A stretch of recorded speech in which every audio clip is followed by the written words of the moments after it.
नमस्कार। पॉलिटिक्स में आप सबों का स्वागत है। और आज हम पॉलिटिक्स में बात बिहार की उस पॉलिटिक्स की करेंगे जिस पॉलिटिक्स के सहारे बिहार की जनता को धूल झोंकने की कोशिश हो रही है। जी हाँ, बड़ी गौर से इस पॉलिटिक्स को आप सुनिएगा और सोचिएगा कि आखिर इस बिहार के पॉलिटिक्स में हो क्या रहा है। वाकई में भ्रष्टाचार का मुद्दा गंभीर है या फिर इसके पीछे भी कोई सियासत है। कल प्रशांत किशोर ने इस मामले में एक बड़ा खुलासा किया और सीधे सीधे अगर सबसे बड़े भ्रष्टाचार की बात करें तो उन्होंने अशोक चौधरी पर गंभीर आरोप लगाया। उस आरोप के बाद जदयू की तरफ से अभी तक कोई इस तरीके का बयान नहीं आया है जिससे यह समझा जा सके कि अशोक चौधरी को लेकर मुख्यमंत्री असहज है। यह अलग बात है कि नीरज का एक बयान आया है जिस बयान का आज के संदर्भ में कोई मतलब नहीं है, क्योंकि अब पहले वाली बात नहीं है कि नीरज कुमार का कोई बयान, मुख्यमंत्री का एक दौर था वो आधिकारिक बयान माना जाता था। नीरज कुमार के बयान का मतलब माना जाता था कि नीतीश कुमार नीरज के सहारे किसी को कुछ संदेश देना चाहते हैं, लेकिन अब वो बात नहीं है। इसलिए नीरज के बयान को कितनी गंभीरता से लिया जाए कहना मुश्किल है। हाँ, नीरज के बयान से जदयू जरूर बैकफुट पर है। जदयू के तरफ से कोई भी प्रवक्ता अभी तक अशोक चौधरी के पक्ष में खड़ा नहीं हुआ है या फिर अशोक चौधरी पर जो गंभीर आरोप प्रशांत किशोर की तरफ से लगाए गए हैं उसको लेकर कुछ चीज़ें इस तरीके की देखने को नहीं मिली है। जो बातें कही गई है, जो बातें नीरज ने कहा है, कमोबेश वही बातें आज प्रशांत किशोर ने भी कहा। तो पहले उस पर चर्चा करने, क्योंकि ये सारी कवायद जिस दिशा की तरफ बढ़ रही है उसमें बीजेपी के कूदने के बाद ये साफ दिखने लगा है कि इस पूरे भ्रष्टाचार को लेकर जो खेल चल रहा है उसमें कुछ न कुछ खेला तो जरूर है, कुछ न कुछ पेंच है जिसको समझने की जरूरत है। पहले जरा प्रशांत किशोर क्या कह रहा है। मैंने नीतीश जी के साथ काम भी किया है। नीतीश कुमार जी व्यक्तिगत तौर पर बिल्कुल ईमानदार व्यक्ति हैं और चूंकि वो शारीरिक मानसिक तौर पर थक गए हैं तो अगल बगल का जितना मंत्री अफसर है वो लूट रहा है। तो हमने कल उनका दस्तावेज जारी किया है। तो अब उन मंत्रियों की, उन नेताओं की जिम्मेवारी है कि अपना सफाई दें, लेकिन अगर वो सफाई नहीं देते हैं तो नीतीश कुमार की जिम्मेवारी है कि उसको सैक करें, क्योंकि यही नीतीश कुमार हैं। जब तेजस्वी यादव पर आरोप लगा था तो नीतीश कुमार ने कहा था भाई आरोप का सफाई दो, नहीं तो हम तुम्हारा गठबंधन छोड़ देंगे। तो अगर ये बात तेजस्वी यादव पर लागू होता है तो अशोक चौधरी और सम्राट चौधरी को भी सफाई देना चाहिए, मंगल पांडे को भी सफाई देना चाहिए। सुन लिए दोनों की बात। और इस बात को आगे बढ़ाने से पहले हम संजय जायसवाल का वो पोस्ट हम आपको पढ़ाना चाहते हैं जिस पोस्ट में उन्होंने प्रशांत किशोर के चंदे के बारे में उन्होंने खुलासा किया कि 65 करोड़ रुपया कैसे, आज बीजेपी के प्रवक्ताओं ने वो बातें कही है। लेकिन बड़ा सवाल ये है कि संजय जायसवाल, नॉट यादव, अभी संजय यादव ज़्यादा सुर्खियों में है तो वो आ जाता है। संजय जायसवाल बीजेपी के सांसद हैं, कद्दावर सांसद हैं, प्रदेश अध्यक्ष रह चुके हैं।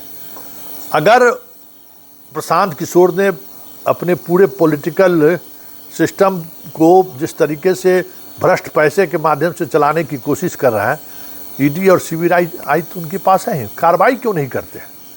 बयान किस बात को दे रहे हैं? वो कार्रवाई करने में क्या जा रहा है? बड़ा सवाल है कि बीजेपी जो आज पूरे प्रवक्ता की फौज को उतार दिया संजय जायसवाल के फेसबुक पेज के बाद, तो सीबीआई ईडी आपकी है, आप कार्रवाई करिए। प्रशांत किशोर के बयान का जवाब बयान से क्यों दे रहे हैं? और प्रशांत किशोर भी, ये भी देखिए, प्रशांत किशोर भी बयान से ज़्यादा, बयान बहादुर के अलावा कुछ इस तरीके की बातें वो नहीं करते हैं जो एक पॉलिटिकल पार्टी को करना चाहिए। इतने बड़े भ्रष्टाचार का मुद्दा आया है, वो आज जाले घूम रहे हैं। मतलब राजनीति में वो एक अलग तरीके की नैरेटिव सेट करना चाहते हैं जो लगता है जैसे बिहार के लोग समझ ही नहीं रहे। इस बात को समझिए कि ये जो कुछ भी हो रहा है, कहीं न कहीं अगर गौर से आप फरमाइएगा तो लगेगा कि कुछ न कुछ फिक्स तो है। प्रत्यय अमृत और मंगल पांडे के बारे में इन्होंने 2 महीने पहले अपने एक 1.5 महीने पहले अपने प्रेस कॉन्फ्रेंस में उन्होंने कहा था कि ये सबसे भ्रष्टतम पदाधिकारी और मंत्री में से एक है। एम्बुलेंस वाला उन्होंने खुलासा किया था। कल जो खुलासा किया है जिसमें जिस एनजीओ के बारे में उन्होंने प्रत्यय अमृत की मां को सेक्रेटरी होने की बात कही है, ये बात चीफ सेक्रेटरी बनने से पहले भी तो किया जा सकता था। सिर्फ ये संयोग भी हो सकता है, चीफ सेक्रेटरी बनने से पहले भी किया जा सकता था। क्या यही वजह था कि बिहार के इतिहास में पहली बार चीफ सेक्रेटरी बनने से 1 महीना पहले उनका नोटिफिकेशन हो गया? ये संयोग था या प्रयोग, प्रशांत किशोर का दबाव, या फिर कुछ और खेल हो रहा था? क्योंकि ये सारी चीज़ें गौर करने वाली बात है। संजय जायसवाल का इस खेल में कूदना, दिलीप जायसवाल का चुप होना, सम्राट चौधरी को चुप्पी साधना, ये सारी चीज़ें जो दिख रही है ना, और प्रशांत किशोर का हमला, ये बहुत कुछ ऐसा है जो संकेत के सहारे दिखा। देखिए, ये भ्रष्टाचार का मतलब तय है कि चीफ सेक्रेटरी अब किसी भी समय नप सकते हैं। ईडी और सीबीआई के सहारे कभी भी, ऐसा नहीं है कि ये फाइल जो है सो प्रशांत किशोर को वैसे ही मिल गया होगा। ये पूरी जो दस्तावेज उनको दिया गया है, वो दस्तावेज वैसे ही नहीं आएगा, कहीं न कहीं उस दस्तावेज के पीछे भी खेल है। आज न कल ये बातें सामने होंगी। तो ये जो सारी परिस्थिति है, एक तो तय हो गई कि सरकार किसी की रही, चीफ सेक्रेटरी अब बाएं दाएं नहीं कर सकते हैं, पीएमओ जो कहेगा वो करना पड़ेगा। क्या ये भ्रष्टाचार, प्रत्यय अमृत के भ्रष्टाचार को सामने लाने के पीछे वजह तो ये नहीं है? अशोक चौधरी जैसे पॉलिटिशियन, क्या कहते हैं, सब लोग तो सरदम गच्छामी हो ही गए हैं, चाहे ललन सिंह हो, चाहे विजय चौधरी हो, चाहे संजय झा हो। अशोक चौधरी भी सरदम गच्छामी है शाह और मोदी के, फिर भी उसके सहारे कुछ और साधने की कोशिश तो नहीं हो रही है, क्योंकि कुछ न कुछ चीज़ें चल रही हैं जिसको समझने की ज़रूरत है। और जब तक आप इस बात को नहीं समझेंगे, तब तक बिहार की सियासत को नहीं समझेंगे।